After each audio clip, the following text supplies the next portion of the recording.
Terrell Thomas, we are back. Live Hip Hop Daily and These Urban Times presents Sideline Stories. And I'm joined by a gentleman right now. It's funny, man, and it's actually dope to have you sitting across from me on the desk because I've been hearing your name throughout different circles for some time about the talent that you have. You bringing a different level of lyricism to the game here. And that's not something that typically cats in Atlanta are known for. Don't get me wrong. I'm not saying cats in Atlanta don't have lyrical talent because many do. But a lot of people don't necessarily connect lyricism with artists in Atlanta. And you got a lot of dope things going on. New project that'll be hitting the streets tomorrow goes by the name of Joe Green. How you feeling today? How you doing, my guy? Appreciate you being here with us right now, man. Now you got a new project that's jumping off and hitting the streets, Heart of a Beast. Yeah. Talk to me about that project, how it came together, some features in the track listing. Heart of a Beast, man. We got in the lab, got my boy KY. I did some features with I got Quanty Cash, Lil Marlo, Rollo, the Reds, Deshaun. My boy Jack Harlow. By the way, my boy dropping tomorrow too. I'm just gonna throw that out there too. KY got a lot going on there. Yeah, man. You know we kicking like that, but yeah, man. We just you know, just got in there and got it done. So why the title Heart of a Beast? Cause first of all, it's about my hood. You know, I feel like my hood is the heart of a beast. I grew up in a treacherous hood, but second of all. I feel like everything that I went through in life, for me to come back and stand up, I feel like I got the heart of a beast. Now, where exactly in Atlanta or in the Georgia area are you from? I'm from Scottsdale, Georgia. That's on the east side. So what is it like out there? You know, cats here, Zone 6 this, East Atlanta this, West End that. What is it like? What is a typical day like in your hood? We like the country and the city. Okay. You know what I'm saying? We like that little spot where you pull up and go to the bootleg still. You know what I mean? We you know, it's heavy on cracking and you know, we blowing good gas. I mean, I guess like everybody else hood. You did? So talk to me, how exactly did you get involved in the music business? I know we were talking briefly off camera about when you got involved, but let our audience know how long you've been doing your thing and what actually drew your love to music. The love of music started with my mom. My mom was a big hip hop fan, especially gangster rap. She stayed on that.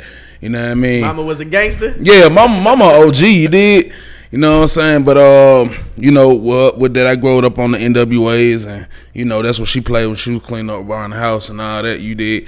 I got a cousin, you know, he started the group, and we used to freestyle a lot, you know what I mean? And then he was like, bro, you need to, you know what I mean? You need to come on and go to the studio with us, and, you know what I mean? So that's kind of how I started. How did you get the... I don't want to say fame, but fame and recognition. Several of the prominent artists here in Atlanta, they definitely throw your name out there. Joe Green, Joe Green, Joe Green. So where did that come from? Did they see you hustling your grind, or like how did that all come about? Yeah, that's exactly what it is. I mean, I've been out here longer than some of the artists that's up. You know what I mean? And we done brushed elbows, brushed shoulders, or whatever. And, you know, it's like they see me, I continue to grind, you know what I mean? So when I see them, it still be the same type of love, you dig what I'm saying? So talk to me about the Atlanta music scene, because to a lot of cats right now, Atlanta is the mecca of music right now, whether it's trap music, rap music, R&B music, whatever various genre of music, Atlanta has something to do with it. So where do you feel like you fit in with what's going on in Atlanta right now? I don't fit, but I'm proud of Atlanta though. I respect that. I don't fit, but I'm proud of Atlanta though. Okay. I'm proud of my city. I'm proud to see everybody moving around, all the young guys, you know what I mean, getting these deals and, you know, doing what they supposed to do. But I'm a little different, bro, you know what I mean? I'm more like the 90s rap, you know what I mean? I just kind of mixed it up. You know what I mean? So saying you're more like the 90s rap. Growing up, of course, you said when like the real trap music, not the genre. Okay. You did what I'm saying? Like the real trap music. When you were growing up, who were some of the cats you listened to? I heard you say, when moms was cleaning, it was NWA. Yeah, it was NWA. Like but who influenced you to get like, I'm gonna get on this mic and display my talent? It was, it was NWA. It was Pac.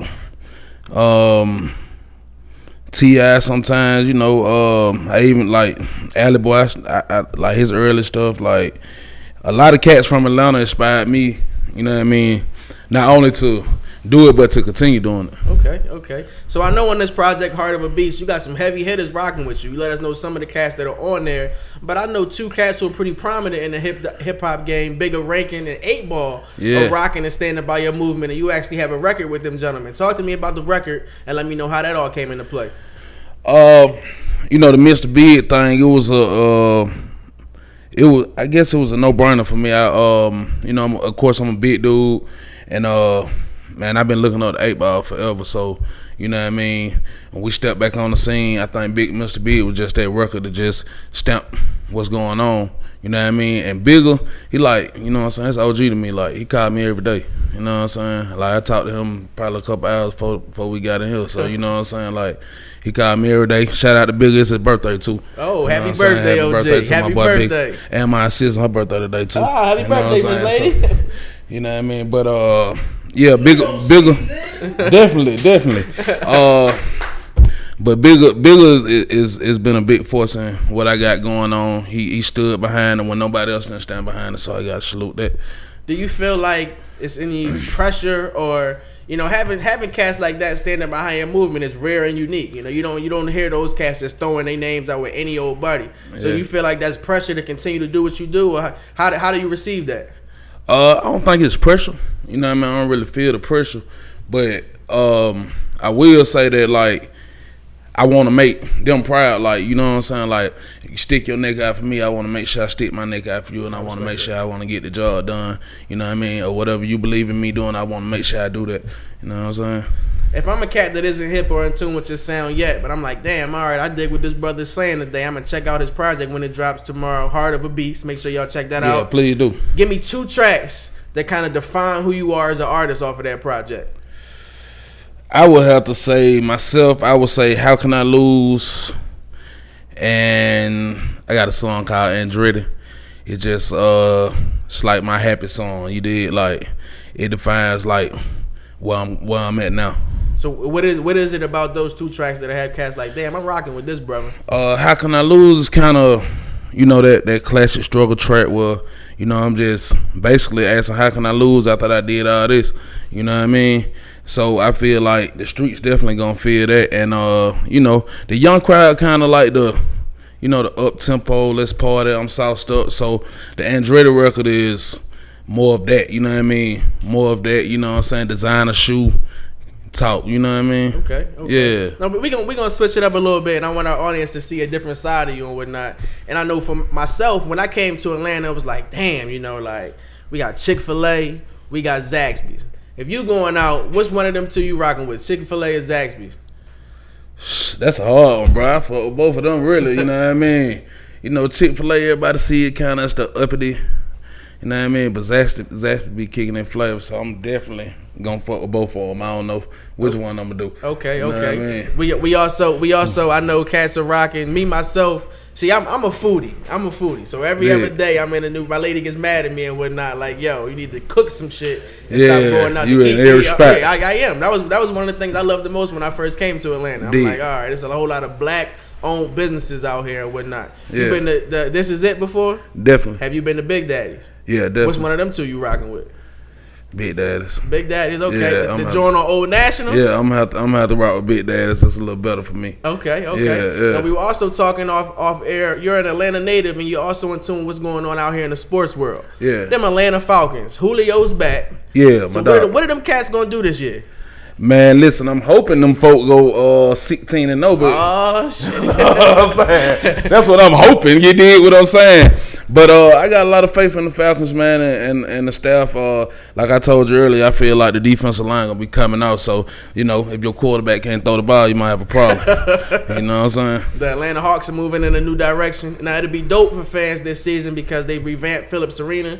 When it's all said and done, by the time it opens at the end of October, it'll be one of the best arenas in sports, period. Yeah. And they also doing something dope that's kind of nice for the fans, fan-friendly prices. You get chips for $1, beer for $5, French fries for $3, something to be real dope to kind of get cats to come out with their families and enjoy the game because there may not be many wins on the side of the Hawks. But Trey Young, Vince Carter, new look roster, what are your thoughts on the Atlanta Hawks this season?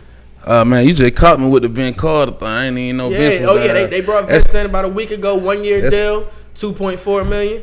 That was one of my favorite players in his young age, for real. He still got it a He little dope bit. though. He dope. He definitely dope. I think I like Trey Young though. I done looked at a few highlights and you know what I mean. He definitely throw it up though. Okay. Yeah. Getting back to the music, your project once again, Heart of a Beast, will be out in about 3 hours or so, or tomorrow. It's 10:30 here on the East Coast. We don't know where around the world y'all checking us out at, but it's 10:30 right here on the East Coast. If you had to pick 2 artists that are living or that have passed away already that you would love to get in the booth and do an album with, do a single with, either of the two? Who would those artists be and why? I think I was talking to somebody earlier about Bigg. I would definitely want to do a feature with Bigg. Okay. You know what I mean? That would be super big. But living, Gucci and Zay. Okay. Yeah, that's like my type of swag. Do you feel like Zay is one of the top producers out right now? Or Definitely. Who would be your top 5 producers out right now? And they don't have to be from Atlanta. They can be from anywhere. But who would be your top 5 producers you rocking with right now? Twisted Genius. Jay Reed, Drummer Boy. I love Drummer Boy. Mike Will made it. He dope. And Zay. That's my top 5. Okay. Yeah. So have you worked with any of those producers on the upcoming project? Yeah, Twisted Genius and Jay Reed. They did predominantly most of the project. How many tracks will be featured on this project? Around about. I think around about 12. Yeah, we were at 12, I think. How long did it take for the project to come together? Is this something that you've been working on for some time? It was something like where you locked yourself in the studio for a month?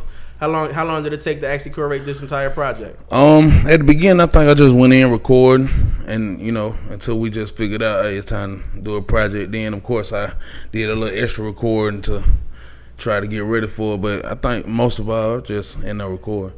Once again, we got my man Joe Green in the building right now. Now we got a living legend. He's pretty humble, pretty modest and whatnot. But you're doing a lot of work with KY. Talk to me about what it's like working with a gentleman like that. That's bro. I can't even it's hard to talk about working with KY because I've been knowing him for so long. Okay. I mean, he been doing the same thing for so long, and we've been around each other so long. It damn near don't seem like work. You feel what I'm saying? So, but he definitely phenomenal, man. I'm proud of him. I've been knowing him before all this, so I'm proud of him. Everything he accomplished, man. You know what I mean? I know you want to do a lot of focusing as of right now on your new project that's coming out, Heart of a Beast.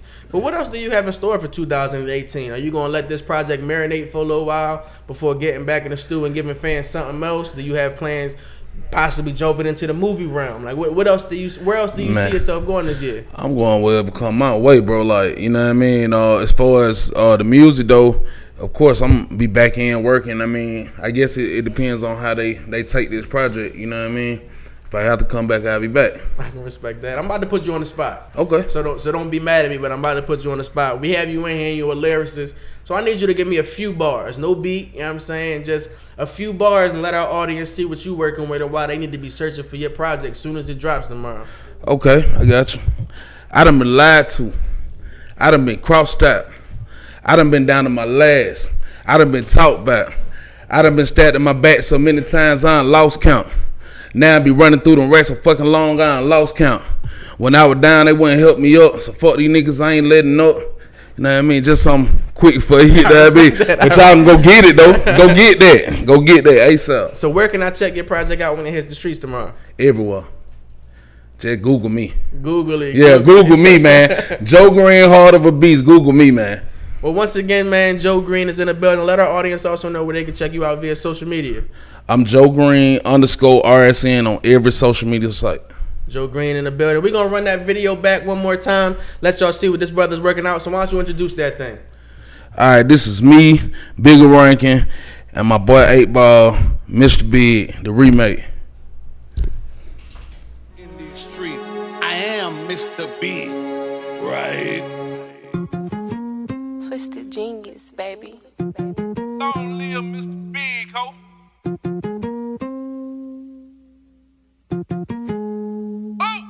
I was young as a motherfucker, fucked up on the block. My cousin Earth came through that 442 with the green top. At night I hit the club, we had barely had some sleep. Went inside the house, it wasn't nothing else to eat. Then my partner started kicking, he was talking about the gate. Say his cousin to put us on, we could get some bread today. Walked up to his spot, he blessed us with a 50 slab. I was back at the door in an hour and a half. I gave him $1, he gave me something for the $100. But the slab down, then I'm right back on the corner. Junkie walk up on me, give me something for the 10. Broke him out proper, then he came right back again. Look like what I'm doing, so he frontin' what I'm buying. Niggas started tripping, so I went and got a 9. Breaking down the stem, I swear to God that bitch was rolling. When the cracker pulled up, and he asked me who was holding.